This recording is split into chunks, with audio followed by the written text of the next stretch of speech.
Hello guys, வணக்கம் and welcome back to சிறப்பு media 2.0. இந்த வீடியோவில் நம்ம எதை பற்றி பார்க்க போகிறோம் அப்படின்னு பார்த்தீங்கன்னா, பிக் பாஸ் சீசன் 7ஓட 12வது வாரத்துக்கான கடைசி நாள் ஓட்டிங் முடிவுகளை தான் பார்க்க போகிறோம். கடைசி நாள் ஓட்டிங் முடிவுகள் அப்படிங்கிறது நேற்றுக்கு இரவு 7 மணி அளவில் எடுக்கப்பட்ட டேட்டா தான் இரவு நேரம் முடிவாக பார்த்தீங்க. அதுக்கப்புறம் 8, 9, 10, 11, 12 மணி அளவில் நடந்த ஓட்டிங் முடிவுகளை தான் இப்போ பார்க்குறோம். ஸோ நேற்றுக்கு நைட் 12 மணிக்கு ஓட்டிங் ரிசல்ட் முடிஞ்சிச்சு, ஓகேங்களா? ஸோ அந்த இடைப்பட்ட 5 மணி நேரத்தில் என்ன நடந்துச்சு அப்படிங்கிறத பார்த்துருவோம். இப்போ நம்பர் 1 பொசிஷனில் யார் இருக்காங்க அப்படின்னு பார்த்தீங்கன்னா, விசித்ரா மேம் வந்து இருந்துகிட்ருக்காங்க. அவங்க வாங்கிய ஓட்டுக்களுடைய எண்ணிக்கை அப்படின்னு பார்த்தீங்கன்னா 2,81,921 ஓட்டுகளாகும். பர்சன்டேஜ் வைஸ் அப்படின்னு சொல்லி பார்க்கும்போது 39.91% வந்து இருந்துகிட்டு இருந்தாங்க நேற்றுக்கு 7 மணி அளவில். இப்போ வந்து பார்த்திங்க அப்படின்னா 39.93% வந்து இருந்துகிட்ருக்காங்க விசித்ரா மேம் அவர்கள். ஸோ இவங்களை பொறுத்தவரையிலையும் இந்த வாரம் சேவ் ஆகிடுவாங்க அப்படின்னு தான் நினைக்கிறேன். ஸோ கண்டிப்பாக சேவாங்க. அதிகப்படியான வாக்குகளும் வாங்கியிருக்காங்க. அதுக்கடுத்தா ரவீனா. ஸோ அவங்க வாங்கிய ஓட்டுகளுடைய எண்ணிக்கை அப்படின்னு பார்த்தீங்கன்னா கிட்டத்தட்ட 2,40,615 ஓட்டுகளாகும். பர்சன்டேஜ் வைஸ் அப்படின்னு சொல்லி பார்க்கும்போது 34.51% நேற்றுக்கு இரவு 7 மணி நேரம் முடிவின்பது வந்து இருந்தாங்க. இப்போ 34.22% வந்து இருந்துகிட்ருக்காங்க ரவீனா அவர்கள். ஸோ இவங்களை பொறுத்தவரையிலும் ஒரு டஃப் பர்ஃபார்மன்ஸ் இந்த வாரத்தில் வந்து கொடுத்துருக்காங்க. சொல்லப்போனால் ஓட்டிங்ஸில் இவ்வளோ தூரம் வந்து நிறைய பேர் வாங்கினது கிடையாது. இவ்வளோ வாக்குகள் வந்து வாங்கியிருக்காங்க. அதுக்கடுத்து வந்து பார்த்திங்கன்னா 3rd பொசிஷனில் விக்ரம் இருக்கார்.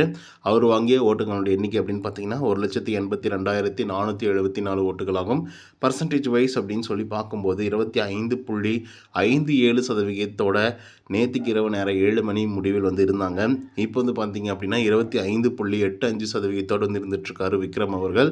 ஸோ இவர் ஒரு நல்ல பர்ஃபார்மன்ஸ் ஓட்டிங்ஸில் வந்து கொடுத்துருந்தாலும் கூட 3 பேர் வந்து நாமினேட் ஆகிருக்கிறதுனாலையும், அதே மாதிரி நாமினேட் ஆன 3 பேருமே கொஞ்சம் டஃப்பான கண்டஸ்டன்ட் அப்படிங்கிறதுனாலையும், டஃப்பான மீன்ஸ் விசித்ரா மேம் டஃப்பான கண்டஸ்டன்ட், ரவீனாவுக்கும் ஓரளவுக்கு ஃபேன் பேசஸ் வந்து இருக்குது, விக்ரமுக்கும் இருக்குது. ஏன்னா அது வந்து பார்த்திங்கன்னா ஓட்டிங்ஸில் வந்து நல்லாவே தெரியுது நல்லாவே. ஸோ அதன் காரணமாக தான் சொல்கிறேன். உடனே என்னை வந்து கட்டி கழுவி எல்லாம் ஊற்றாதீங்க. ஸோ அதனால் வந்து சொல்லிடுறேன், கிளாரிஃபிகேஷன் கொடுத்துட்றேன், ஓகேங்களா? ஸோ இந்த 3 பேரில் யார் எவிக்ட் ஆகி வெளியே போவாங்க அப்படிங்கிறது கன்ஃபர்மேஷன் ஆகிடுச்சு. விக்ரம் அவர்கள் தான் எவிக்ட் ஆகி வெளியே போகிறார் அப்படின்னு சொல்லிட்டு. ஆனால் இந்த வாரத்தில் வந்து டபுள் எவிக்ஷன் இருக்குமா இல்லை சிங்கிள் எவிக்ஷன் இருக்குமா அப்படிங்கிறது தான் மிகப்பெரிய ஒரு கொஷினாக வந்து இருக்குது. ஆல்ரெடி வீட்டுக்குள்ளே 11 பேர் வந்து இருந்துகிட்ருக்காங்க. லாஸ்ட் வீக்கில் வந்து 2 எவிக்ஷன் இருந்துச்சு. மிட் வீக் எவிக்ஷன் ஒன்று and end of the week ஒன்று எவிக்ட் பண்ணி வெளியே அனுப்பிச்சாங்க. ஸோ அந்த விதத்தில் வந்து பார்க்கும்போது இந்த வாரமும் ஒரே எவிக்ஷன் தான் இருக்கிறதுக்கான வாய்ப்புகள் வந்து அதிகமாக இருக்குது. ஏன்னா 10 பேர் வந்து வச்சு விளையாடுவாங்க இருக்கக்கூடிய இன்னும் 3 வாரத்தில். மேபி இருக்கலாம் அந்த மாதிரி மிட் வீக் எவிக்ஷன். நெக்ஸ்ட் வீக்கில் வேணும்னா மிட் வீக் எவிக்ஷன் இந்த மாதிரிலாம் இருக்கலாம். ஸோ பொறுத்திருந்து பார்ப்போம் என்ன விஷயங்கள் நடக்குது அப்படின்னு சொல்லிட்டு. ஒரு வேளை டபுள் எவிக்ஷனாக இருந்துச்சுன்னா ரவீனா அவர்களை வீட்டுக்கு அனுப்புறதுக்கு வாய்ப்புகள் அதிகம்.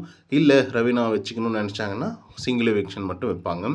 ஸோ பொறுத்திருந்து பார்ப்போம். சிங்கிள் எவிக்ஷன் இருந்தால் நல்லதா இல்லை டபுள் எவிக்ஷன் இருந்தால் நல்லதா அப்படிங்கிறத நீங்களே கமெண்ட்டில் தெரிவிக்குவோம். இந்த வீடியோ உங்களுக்கு வந்து பிடிச்சிருந்தா லைக் அண்ட் சப்ஸ்கிரைப் பண்ண மறந்துடாதீங்க. இன்னொருத்தரோட சந்திக்கிறேன். Until then bye from Uday. நன்றி, வணக்கம்.